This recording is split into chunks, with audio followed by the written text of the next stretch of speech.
action. You could have slapped me. It's fine.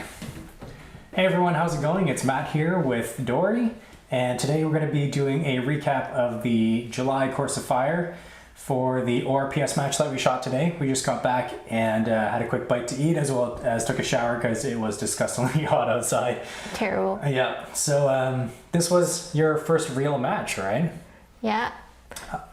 You did a few practice stages on Canada Day, but this was Dory's first scored official match. So how did you do?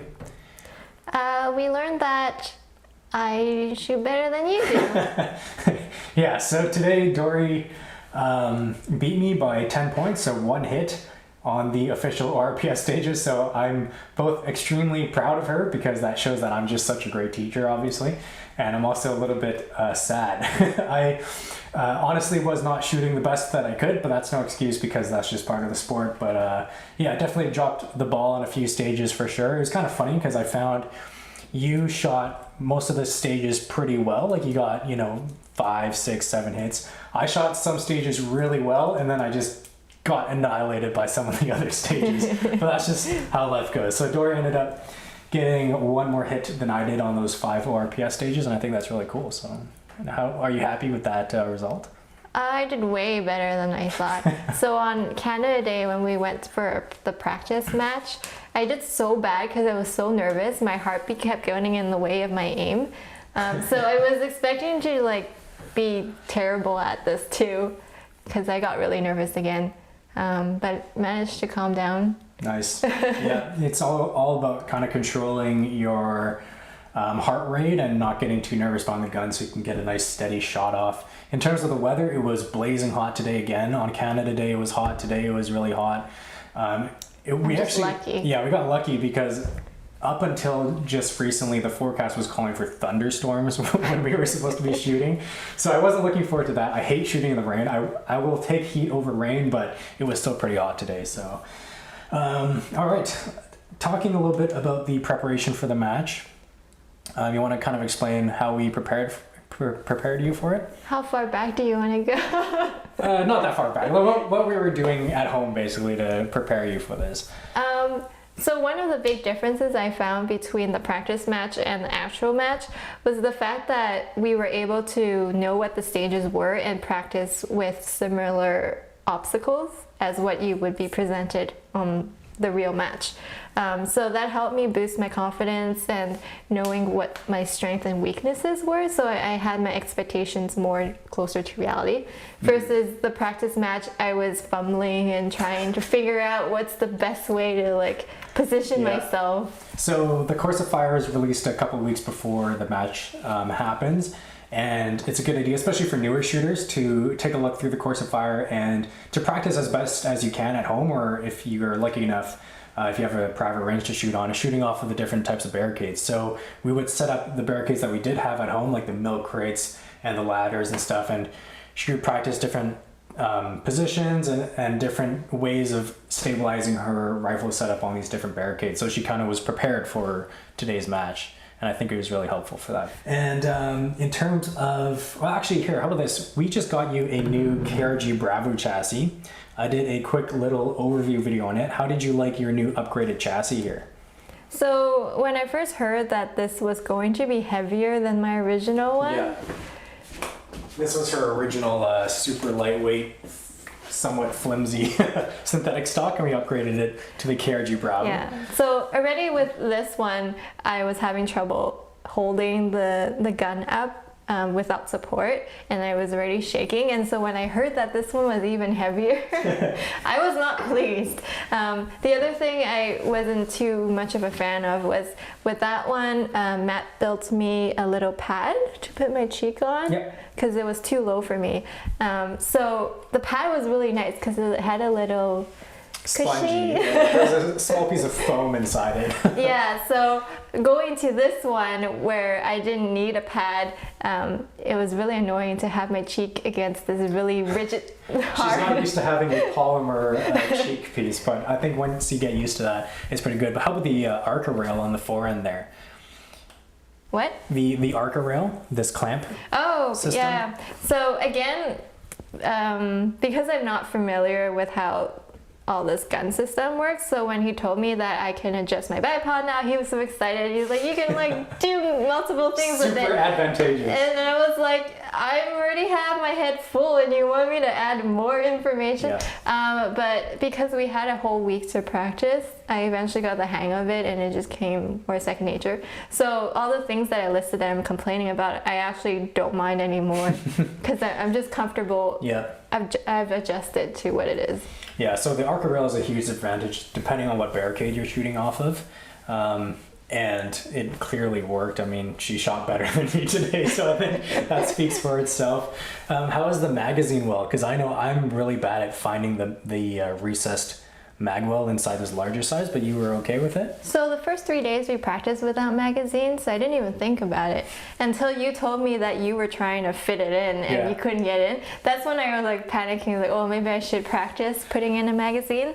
But because you told me it was tricky, I kind of gave myself a little strategy. So basically there's a box right before the hole and I put my finger where the box is so I know the magazine goes right in front of my finger. Yeah. So that facilitated a lot.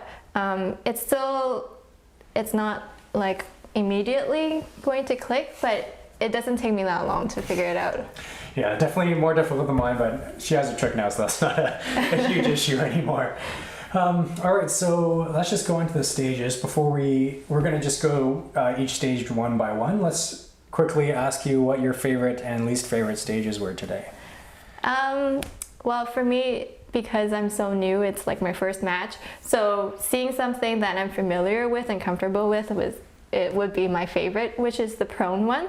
So you basically lie down and you shoot from there.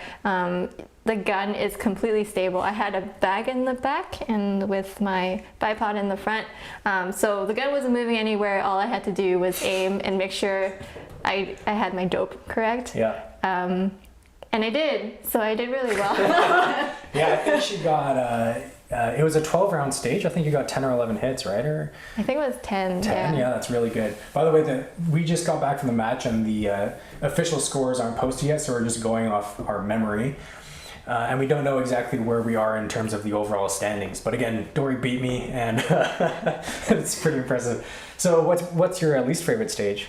My least favorite was we had a bonus stage with the ladder, and basically you had to hold the gun on the outside perimeter of the ladder, and the person that organizes put 2 tapes on either side of it, and they're both at very uncomfortable positions. Yeah. So it's too high to kneel and it's too low to stand straight. Yeah. So this was the last stage that we were shooting at. So we were out in the sun for 3 hours and humidity was crazy high. Yeah. I had a bunch of sunscreen on and with a little bit of sweat it just became butter. So the fact that I was tired and my hands were butter, I was trying to hold my gun up and it was visibly sliding off the ladder. I did way better standing up and just holding my gun than I was trying to hold it onto the ladder. This stage was really tough because you couldn't really rest your rifle anywhere. You had to kind of just support it on the outside of the ladder. That was also my least favorite stage for sure. I did horribly. And the target was quite far. It was 135 yards, I think. But yeah, it was still fun. So anyway, let's just go stage by stage. As we review these, I'll show footage, not necessarily of us. I haven't reviewed the footage yet either, but we'll just see what what comes of it. Okay, so stage 1 was called Troop Line. This was your favorite stage. It was just one position from prone. You could use a bipod and a bag, so you were quite stable and supported. There was 4 targets, 2 at 50 yards and 2 at 75 yards. I'll annotate the target sizes so I don't have to take too much time for that. You went through all the targets first from 50 to 75 and then from 75 to 50 hitting them all twice. So it was a 12 round stage, pretty self-explanatory. I was able to get pretty stable again using the bipod on the front and the bag in the rear is pretty straightforward. I only dropped 1 round, I believe, so I got 11 out of 12 hits and you were able to get 10 out of 12 as well. Yeah. The other thing that I took away from this match that I couldn't at the Canada Day practice round was the fact that I didn't realize I had to figure out what the layout of the targets were. Yeah. So the fact that I knew that it was going to be confusing looking through the scope, I kind of tried to find landmarks. So I found my targets way easier. Yes, yeah, that's true. And also, they finally plowed the field, which used to be very high grass, and the targets would just be above the grass, which made it really difficult to see. Now it's just a dirt field, so it was a lot easier.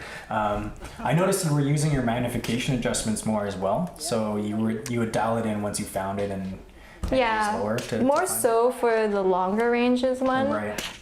If it was at 50, if it was on low magnification, I just left it there. Yeah, so that's smart.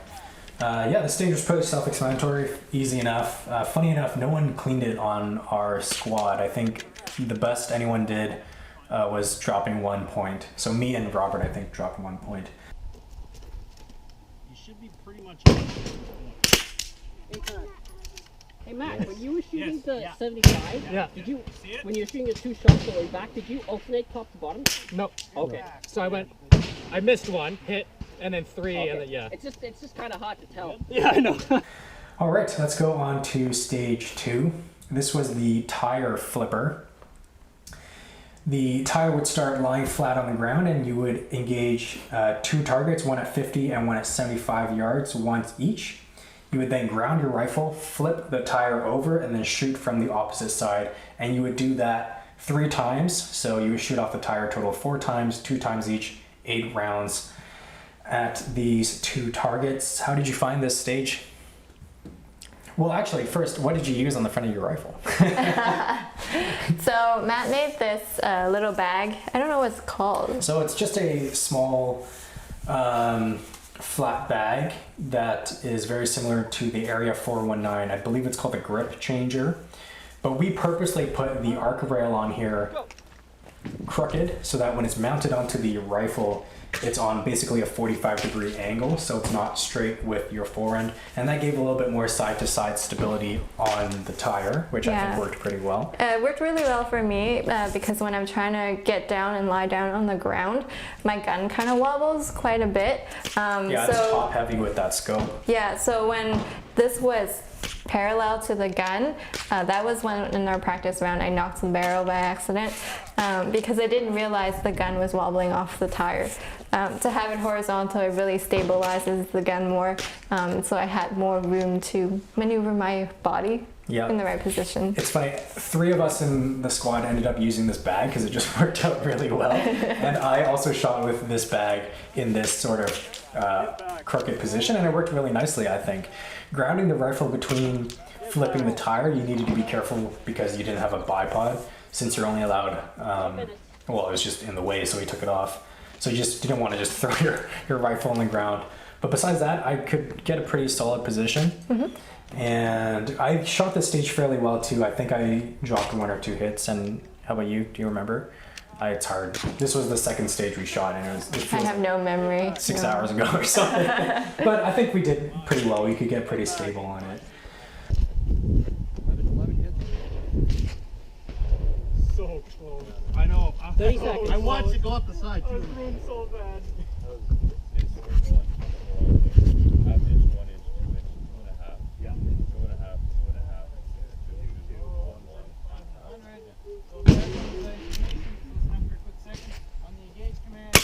Get back.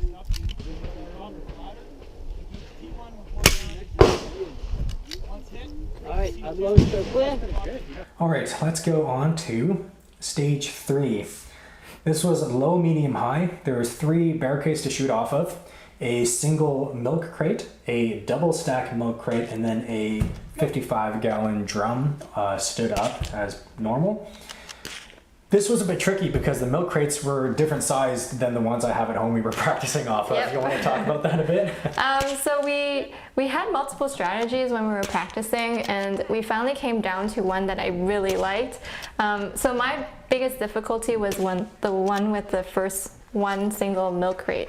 The reason it's awkward for me is my size didn't match the milk crate, so it was in between sitting and lying down. Yeah, So- lying down, she was cranking her neck too much. Yeah, and then sitting, I You had couldn't to. get down far I enough. couldn't get down far enough because I'm not flexible. Yeah. My other problem is when I go down, my head tilts more, which screws up my whole scope system. So we were using your Arca rail as running it as close as possible and trying to fit the footprint of the rifle and using the bag as support on the grip, which I was actually able to do. I don't know if maybe this distance is a little bit smaller on my rifle, but I got my bipod all the way in and I was actually able to fit my footprint on the milk crate, but you weren't able to do that. No. Actually, I should mention too, the milk crates were tricky because his milk crates have a grate on the bottom of them, where my milk crates have a solid bottom, so you can kind of just put your bipod on it and not worry about it. His, if you put your bipod like in a hole, your rifle ends up tipping into the crate. Which exactly what happened to me. So after I was done with shooting, we looked back at the obstacle and they're like scattered everywhere because I was trying to yank the crates one off of the my crates gun. got stuck on her bipod. It was pretty funny. But that just goes to show when you practice things at home, you can't really depend on that 100% unless you know exactly what props are going to be used, because there is some variation even in the terrain. Like the way we shoot off the firing line at the matches, it's slightly angled down. Yeah. Whereas we're practicing at home from a level ground, so that does change a few things as well. But this was a really good example of having to think a little bit on your feet for that, at least for you. I could do it completely. He's more fine. flexible. Yeah, but this stage was really good. Robert cleaned it. I dropped one shot, which was super frustrating because I don't even know why I dropped it. It felt like a really good trigger squeeze. I was holding the same position as the other two hits.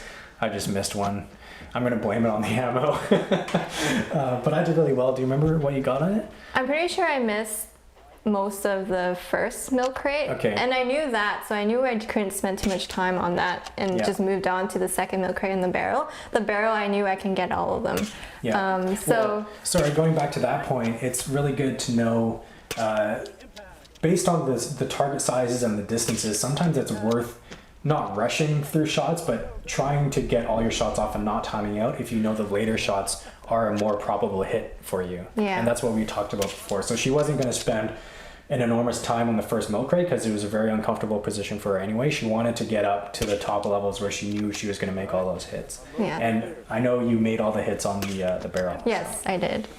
Yeah, so that was a fun stage. I dropped a point, of course. That would have been the 1 point to tie with her at least, but she beat me. All right, let's go to stage 4. This was called Take a Seat.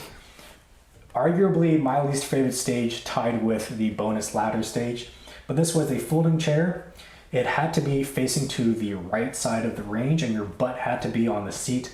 Besides that, you were not allowed any support besides a shooting sling, which I have here somewhere.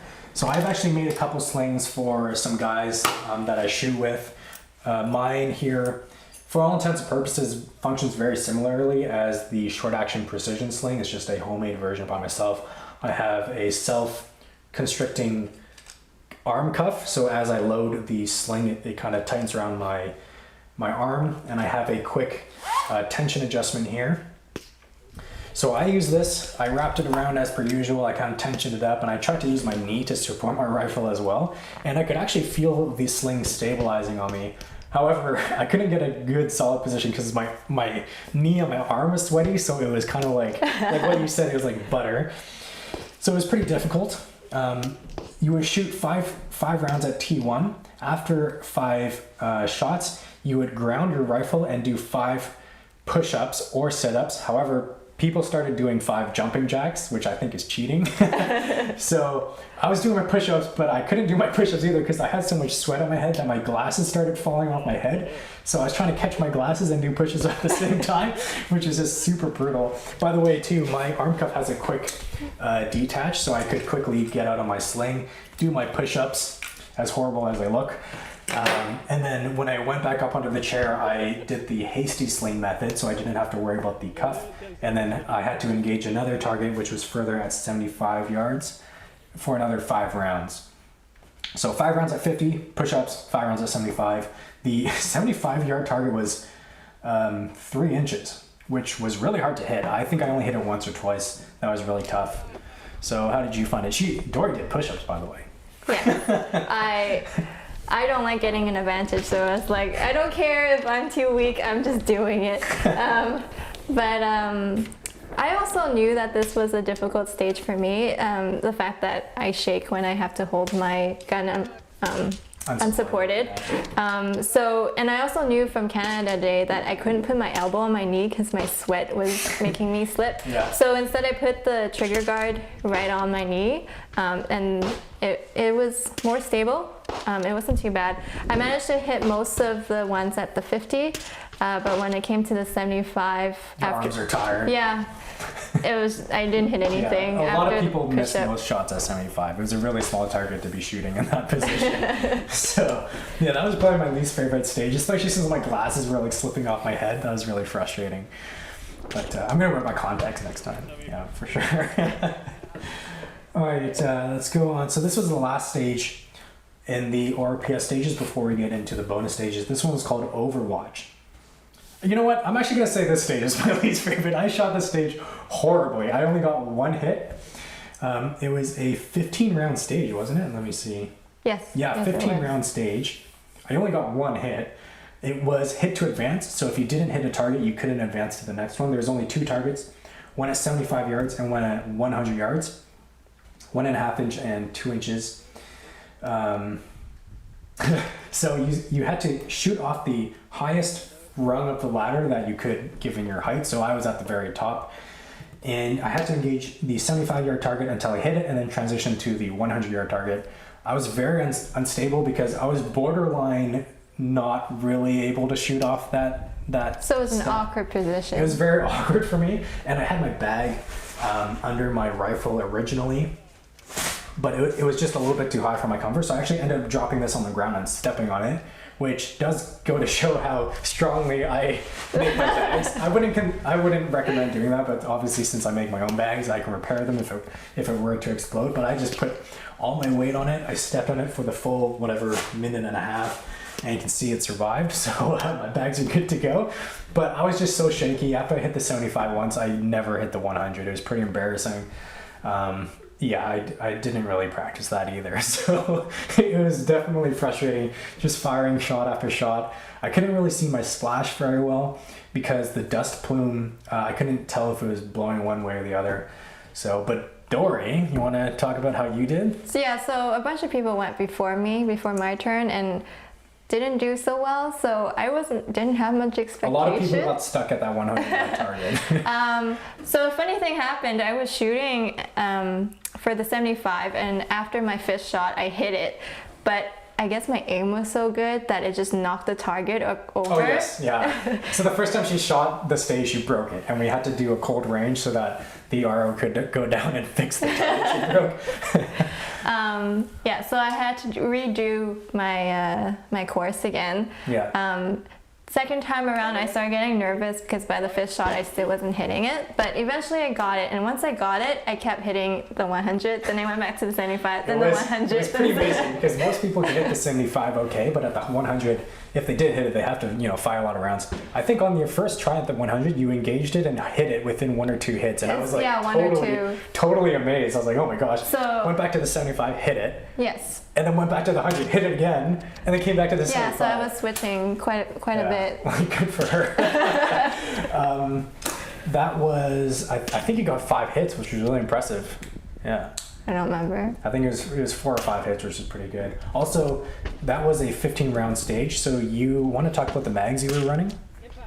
Yeah, so It's not here on the table, but I tried my best to avoid switching mags because I knew that my gun has trouble getting one in. yeah.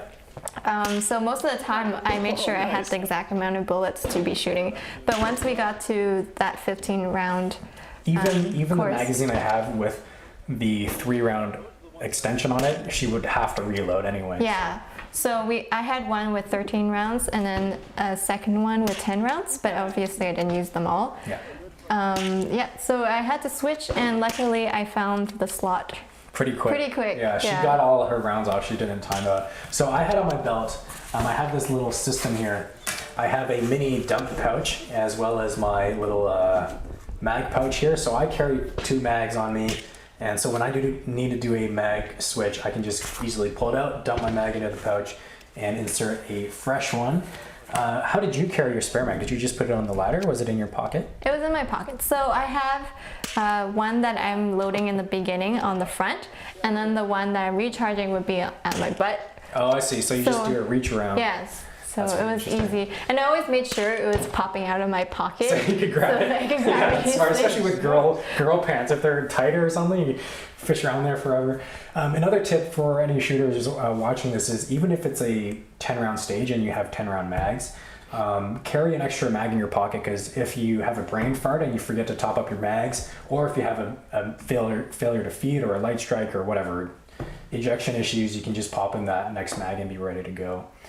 There was a very impressive friend that did that round where he Yes. refilled his mag on the spot. So Robert, who has bought the new Bergara B14R, here in Canada, it's impossible to find spare mags for them at the moment. So the only mag he has is the one that came with the rifle.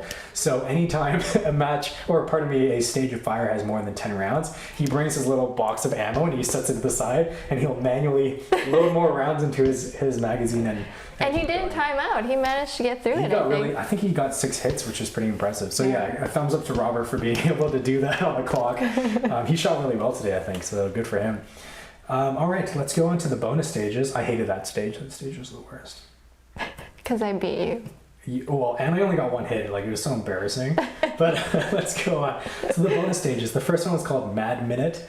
This is a pretty fun stage. It's a par time of 60 seconds. You have unlimited rounds, and you had to engage unsupported, sling only, standing, a 90-yard target that was a 50% IPSC. So if I'm not mistaken, I think that's 8 inches wide, 8 or 9 inches wide, and maybe like a foot high, something like that. So it's a fairly big target, silhouette style. Again, unlimited rounds. So let me give you guys some background information. A lot of shooters thought about bringing their semis, like their 1022s and whatnot, just for this stage, which is technically not against the rules currently. Thomas mentioned that perhaps they were going to change the rule in the future. So if you do have a semi for the stage, is undeniably, I think, an advantage. Yes. For sure. I really enjoy running bolt guns in general anyway, but this stage, it did cross my mind to bring my 1022, which I actually did bring out to the range. But after talking to Dory, she kind of guilt tripped me. I think she said it was like unhonorable or something.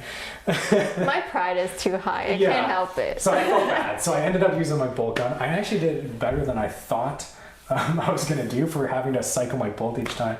I used my sling for this stage, I think. I can't remember. I think I did. Yes, you did. Yeah. I ended up getting 10 hits. I think I fired 13 or 14 rounds in total, which is a pretty good hit percentage for how fast you're going. But with the bolt gun, you're obviously at a disadvantage because every time you cycle the bolt, you're coming off target and you have to re-engage. Yeah. So with the semi, you can kind of just sit there and you can kind of get into the rhythm of it. So I was happy with my performance on the stage. Do you remember how you did? Yeah, so yesterday we went out to test my gun, and I went to try it with unsupported, and we were hitting a much smaller target. I think it was like 1/3 of the size. Yeah. And I was hitting it not consistently, but like enough. Yeah, enough times. So when I saw that a target was like 3 times the size, I was like, yeah, no problem, I can do this. And then I ended up putting the wrong dope. Yes. Okay, I forgot about that. Yeah, she dialed in her turret wrong. So he asked me like, what's the dope? And I was like, 1.9. And then he's like, what's it say on your scope? And I was like, oh, 0.9. So I had noticed while she was shooting that she had dialed 9/10 of a mil, and I know her dope was 1.9, so obviously she just missed a mil. But she explicitly told me before she shot the match today, she didn't want me helping her at all. Like at the practice stages on Canada Day, I would kind of give her some tips, tell her what to do. Today she was like, don't tell me what to do, let me do myself. So I didn't tell her. She still managed to hit it 3 times. By miracle. Yeah, or I guess it was a big enough target, but she was a complete mil off of her dope data. So she could have done better, but she got 3 hits. Yes. Yeah, so obviously double check what you're dialing, that you're really dialing your dope, because you'll look like Dory. But still, she got 3 hits, can't complain. All right, let's go on to the second bonus stage, was called Critter Hunt. So this was off the ladder again. this was your least favorite stage you mentioned. Yes. So you could not rest your rifle inside on the rungs. You had to support your rifle on the outside edges of the ladder using your hand. The reason why it's called a critter hunt is like if you're out in the woods, if all you have are trees to support you, this is kind of what you would do. But on the ladder, it's actually more difficult because the ladder is flimsy, it's light. When you push into it, it's going to fall over. You have to make sure you're not going to shoot the leg, the supporting leg behind it. So I had a really tough time with this. The critter, which was a laser cut squirrel out of a piece of steel, was... It's actually a gopher. Oh, that's true. It was supposed to be a squirrel, but it was really difficult when Thomas, our match director, tried it a few days before. So he used a fatter gopher, so it's a gopher hunt. But it was at 135 yards, I think. Yes, it was.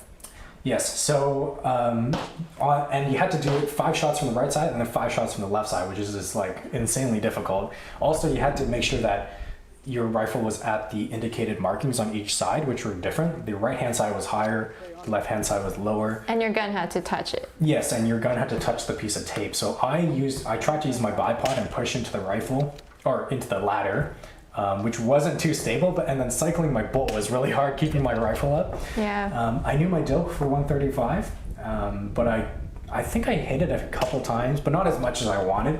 And let me backtrack too. The wind conditions today were really weird because it was coming almost directly behind us. But what that meant was it would sometimes go to the left and then sometimes go to the right. You could see from your dust clouds, it was not consistent at all. Yeah. So it was really hard trying to figure out where I should hold for wind. And I kept missing off the sides of them. And I think I only got maybe 4 or 5 hits on this stage. It was tough. So the funny thing is Matt likes to hold for wind, and because I suck at telling which direction the wind Yeah. was coming from, and he was telling me it's going from both, so I was like, okay, I'm not holding, and I ended up hitting she hit pretty a lot. well. It was tricky too because the wind looked like it was pretty strong, but since it was coming directly behind us, you didn't have to take into account as much as I was. Yeah. So I kept missing off the sides of these targets and not correcting properly. And she was holding right on the target and hitting most of her shots, so obviously she knows what she's doing. But I was gonna say, on the left side, when I had to have my gun on the left side, I put my arm on the rung and then my rifle on my arm.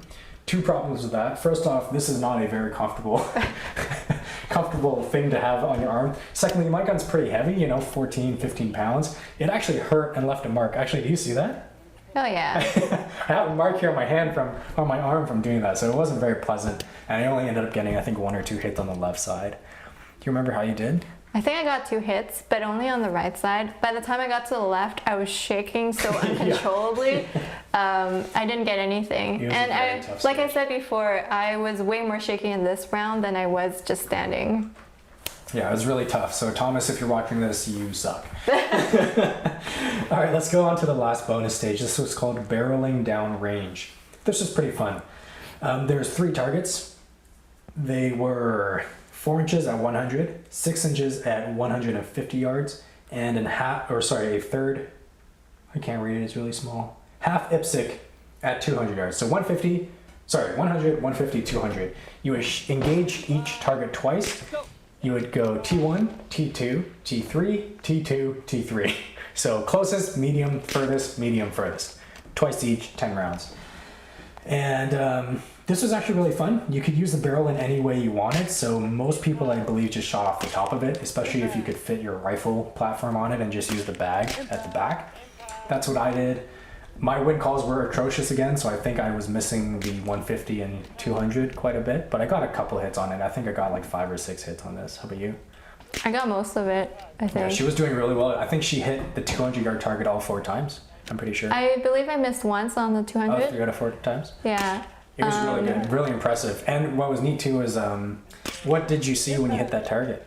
There was a green light. Yes. So Thomas brought his homemade target indicator, which I've shown in some other range footage before when we were just testing out. This was the first time we brought it out to a match. And it's really neat because he didn't tell anyone it was there. So as soon as you hit it, you see, oh, there's a green light there. That's It pretty was cool. so satisfying. Yeah, it is really satisfying. So, yeah, nice bright green LED. Even in broad daylight, I could see it really well. Yep. And it blinks, I think, 3 times to let you know that you hit it. It's really cool. But Yeah, it was an uncertain Yeah, maybe with 10. Impact. Impact.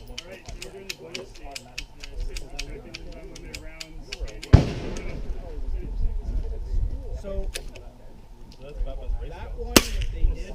Oh. Yeah. Yeah. Impact. Nicely Good done. shooting. 15 seconds left. We're gonna use the chain. Thomas was the only one that moved the barrel in our group. Yeah, Thomas was trying to get creative, and he laid the barrel down, pointing down range, and tried to kind of straddle it. But I don't think it worked out too well for him anyway. No, it didn't, but He likes to props for him. Yeah, for trying to be creative, I like that. Always up for a challenge. So those are all the stages. Those are the 8 stages we shot today. So we heard 3 of your worst stages. Which one's your favorite? Yeah, my favorite probably was the low, medium, high. I almost cleaned it. I can't believe I dropped that one shot on the 2-stack milk crate, but it was enough movement. If I wasn't so sweaty and gross, I think I would have enjoyed the chair stage more, because there's a lot. I like stages with a lot of movements, and the flip-flop tire stage is a lot of fun too. I like things where you have to ground the rifle, do something quickly, and then get back on your gun. But that was so many times. I know, but I enjoy it. If I'm just prone shooting at whatever, like I can do that at any range session. So this was a lot of fun, I think. I think the small, medium, large one is like my second favorite. Second favorite, yeah. that was a Because good of the stage. movement. Yeah, but today's course of fire, in my opinion, was fairly challenging. Sometimes the course of fire is a little bit easier than others. My unofficial score, I counted it up, was 290 of the 5 stages sanctioned by ORPS, and she beat me by 10 points. She got 300. So I guess I owe her a beer. And I'm a great teacher, so if any of you want me to teach, I'm kidding. You're already doing it. Yeah, exactly. Anyways, any final thoughts wrapping this video up? I'm sure you'll be excited to hear that I don't mind going again. That's awesome. So in her unboxing video of this rifle, we mentioned that her goal was to shoot 1 match and see how she liked it. This was her 1 match. And you like it enough to come out. I don't expect her, like, you're not going to come. I'm not in love with it that I'll come all the time, but enough for me to come out to the monthly matches. monthly. You gotta come I don't have a commitment. I'm just willing to do it again. Okay, that's maybe when the weather's a little bit more. Yeah, more not when tolerable. humidity is at like 90. Yeah, it was pretty brutal today. Anyway, that was our match recap for the July ORPS match we shot today. I hope you guys found the video entertaining. Good job, Dory. Thank you. Good job for yourself as All well. right. You want to sign out for me? Do you have a normal saying? Yeah, just say bye. Okay, bye.